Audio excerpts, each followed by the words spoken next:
गांव का नाम बसंतपुर था। Small, quite, nestled in the foothills of the Himalayas. सब एक दूसरे को जानते थे। जिंदगी सिंपल थी, एक्सेप्ट फॉर रानी। रानी एक छोटी बच्ची थी, बस 8 साल की। बिग क्यूरियस आईज, हमेशा सवाल पूछती रहती थी। उसे खेतों में खेलना, तितलियों के पीछे भागना और दादी की कहानियां सुनना बहुत पसंद था। उसकी फेवरेट जगह गांव के किनारे पर वो पुरानी वीरान हवेली। वहां मत जाओ रानी, दादी चेतावनी देती थी। वह हॉन्टेड है, भूत रहते हैं वहां।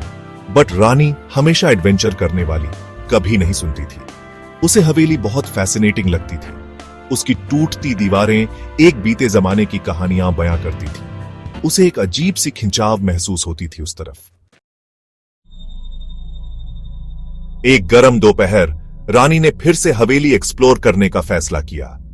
The sun was setting, casting long shadows across the overgrown courtyard. The air was thick with the scent of jasmine and something else. Something ancient and unsettling. वो पैरों के पंजों पर अंदर गई। जमीन पर मोटी धूल की परत थी। Cobwebs hung from every corner. The air inside was heavy, suffocating. वो अपनी सांसों की आवाज सुन सकती थी। और कुछ और, फुसफुसाहट। अचानक हवा के एक झोंके ने दरवाजा बंद कर दिया।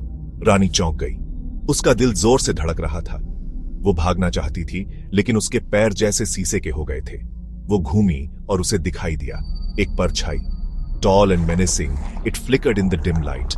It seemed to be watching her, its eyes glowing with an eerie light. रानी चीख पड़ी। वो दरवाजे की तरफ भागी, लेकिन वो खुला ही नहीं। वो फंस गई थी। वो अपने पीछे परछाई की मौजूदगी महसूस कर सकती थी, ठंडी और खतरनाक। उसने अपनी आंखें बंद कर लीं और अपनी दादी को पुकारा, लेकिन कोई जवाब नहीं आया। सिर्फ उसकी डरी हुई सांसों और उन डरावनी फुसफुसाहटों की आवाज जो जोर से होती जा रही थी। फिर जितनी जल्दी वो आई थी, उतनी ही जल्दी परछाई गायब हो गई। रानी अंधेरे में कांप रही थी। उसे समझ नहीं आ रहा था कि उसने अभी क्या देखा था। वो हवेली से बाहर भागी, उसका दिल जोर से धड़क रहा था। वो अभी भी परछाई की मौजूदगी महसूस कर सकती थी, जैसे उसकी गर्दन पर एक ठंडी सांस। रानी घर भागी और अपनी दादी को सब कुछ बताया। दादी ने ध्यान से सुना, उनकी आंखों में चिंता थी। जब रानी ने बात खत्म की तो दादी ने आह भरी। रानी, उन्होंने कहा, उस हवेली में भूत नहीं है, उसमें यादें हैं, दुखद यादें। दादी ने बताया कि हवेली एक दयालु बुजुर्ग महिला की थी जो कई साल पहले गुजर गई थी। वो एक प्रतिभाशाली डांसर थीं, अपने छाया नाटक के लिए मशहूर। लेकिन अपना परिवार खोने के बाद वो दुखी होकर मर गई थी। ये परछाइयां, रानी, दादी ने कहा, ये बस उनकी यादें हैं जो शांति ढूंढने की कोशिश कर रही हैं। रानी आखिरकार समझ गई, परछाइयां उसे नुकसान पहुंचाने के लिए नहीं थी। वो बस खोई हुई और अकेली थी।